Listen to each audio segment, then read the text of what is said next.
A gente vai celebrar a ceia juntos hoje. Nós estamos começando também esse mês de dezembro.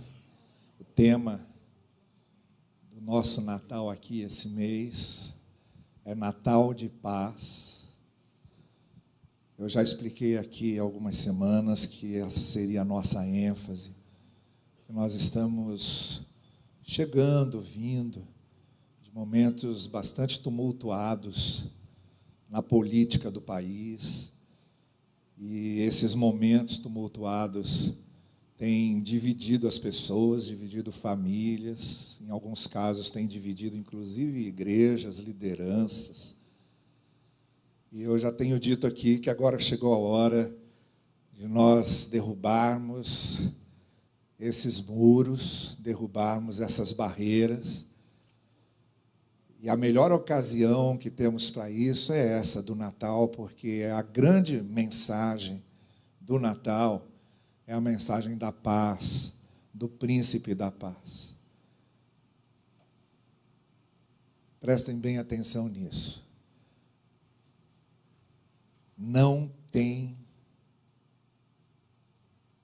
como exaltar o príncipe da paz sem que nós sejamos pessoas de paz.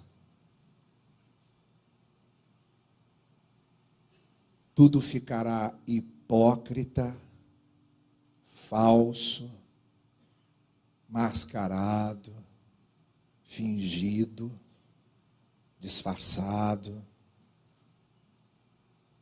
se nós estivermos louvando o príncipe da paz, sem sermos instrumentos da paz. Instrumentos da paz, eu digo, no mesmo sentido da oração de São Francisco de Assis. Francisco de Assis, no século XII, era um homem muito rico, que se desfez de todas as suas riquezas, um rapaz muito novo, que leu no Evangelho: aquele que quer vir após mim, negue-se a si mesmo, negue tudo o que tem, venha e siga-me, vende tudo o que tem, venha e siga-me, que foi a resposta que Jesus deu àquele jovem rico. E Francisco de Assis tomou aquela mensagem para ele e fez, a partir dali, um voto de pobreza, de humildade, de serviço. Organizou um movimento que se tornou uma das ordens monásticas mais fortes da Igreja Católica, que é a Ordem Franciscana, e entrou como esse símbolo de promoção de paz. Na época da Quinta Cruzada, quando cristãos estavam em guerra com islâmicos, Assis deixou o seu lugar cômodo no mosteiro, viajou para o Egito, ofereceu-se para negociar com o sultão que fazia parte de um dos exércitos dos muçulmanos contra os cruzados. Atravessou o deserto, chegou a Damieta, no Egito, e foi falar de paz com esse sultão, que também estava interessado na paz. Duas pessoas de fé diferente, um islâmico, outro cristão, um oriental, outro ocidental, mas os dois querendo a mesma coisa. Os dois querendo paz. Foi assim que foi estabelecida uma das tréguas mais duradouras da cruzada, ou do movimento das cruzadas. Essa trégua promovida por Francisco de Assis. Então, quando você ouve a oração de Francisco de Assis: Senhor, torna-me um instrumento da tua paz, que é uma oração muito conhecida, onde houver ódio, que eu leve amor, onde houver ressentimento, que eu leve perdão, onde houver guerra, que eu leve paz. Não era uma pessoa qualquer que estava escrevendo isso, orando isso. Era o Francisco de Assis, que foi negociar a paz com um inimigo islâmico.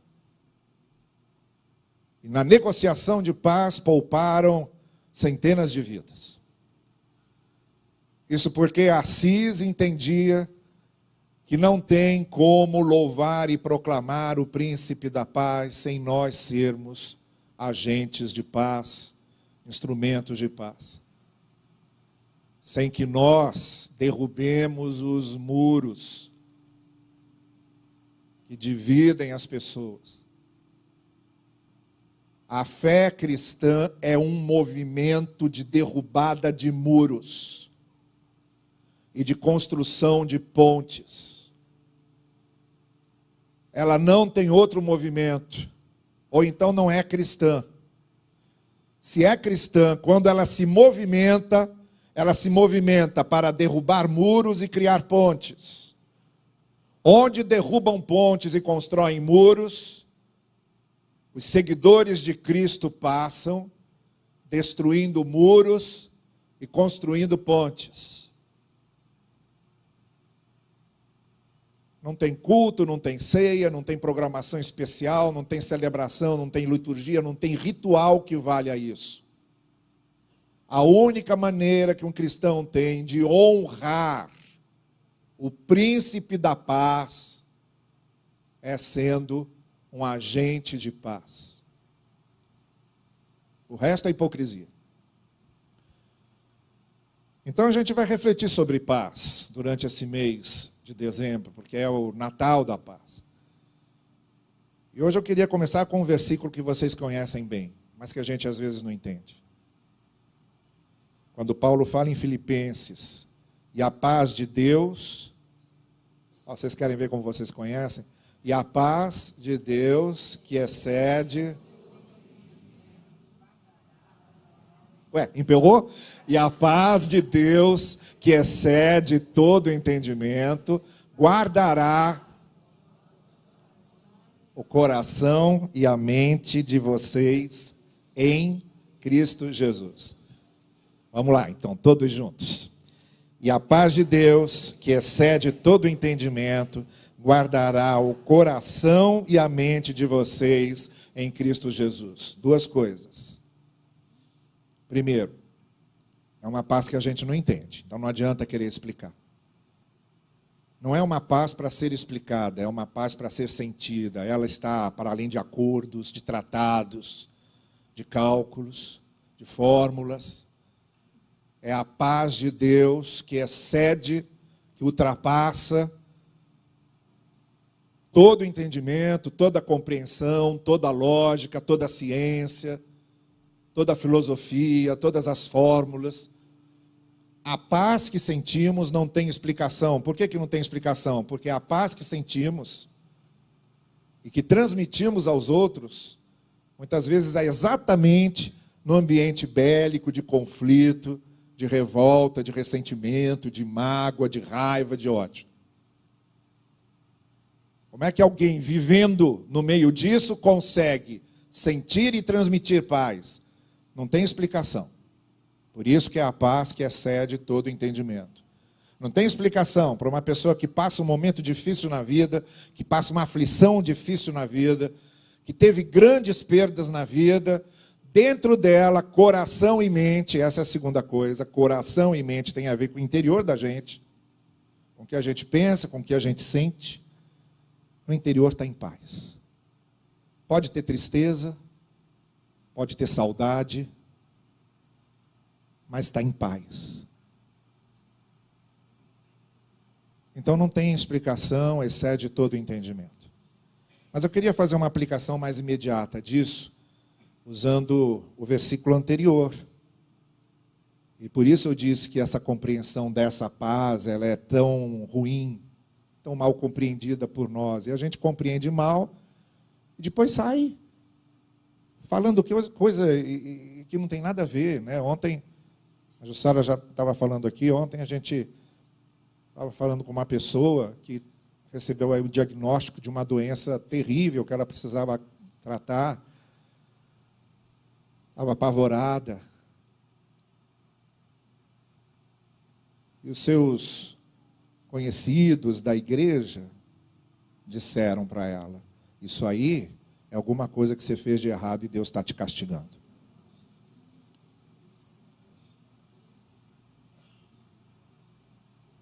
Talvez vocês achem isso um absurdo, porque vocês são ovelhas de Carlos Novaes.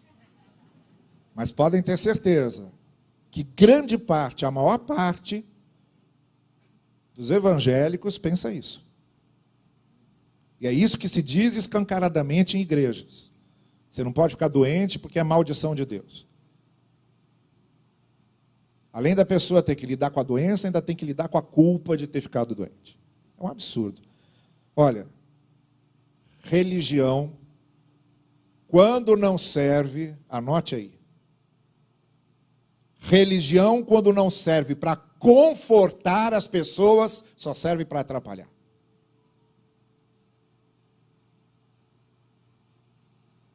Experiência religiosa, quando não serve para levar conforto às pessoas, só atrapalha. E se você pertence a uma instituição religiosa, que em vez de levar conforto a você, leva angústia, sai de lá, porque é um lugar de fazer loucos. Fuja de lá. Porque a experiência do Evangelho, a experiência com a espiritualidade, a experiência com a fé, ela serve sempre para confortar e encorajar. E não para distribuir culpas e condenações. Isso é uma neurose religiosa. Está deixando as pessoas neuróticas, paranoicas. Então é esse tipo de coisa que a gente ouve. E por isso, esse texto às vezes é mal compreendido, porque um pouco antes de falar dessa paz que excede todo o entendimento, Paulo disse o seguinte: não andem ansiosos por coisa alguma, mas em tudo, pela oração e súplicas, e com ação de graças, apresentem seus pedidos a Deus. Por quê? Porque Deus vai responder tudo e vai tudo acontecer de acordo com a gente quer? Não. A gente sabe que não é assim. Se fosse assim, ninguém ficava doente. Se fosse assim, ninguém passava aperto financeiro. Se fosse assim, ninguém tinha problema em família. Se Deus respondesse tudo o que a gente quer, do jeito que a gente quer, só porque ficamos ansiosos com alguma coisa, ninguém sofria. Não é isso que Paulo diz. Eles não andem ansiosos. Diante de Deus, coloquem sempre as ansiedades de vocês. Por quê? Porque a paz de Deus, que excede todo entendimento, guardará o coração e a mente de vocês em Cristo Jesus.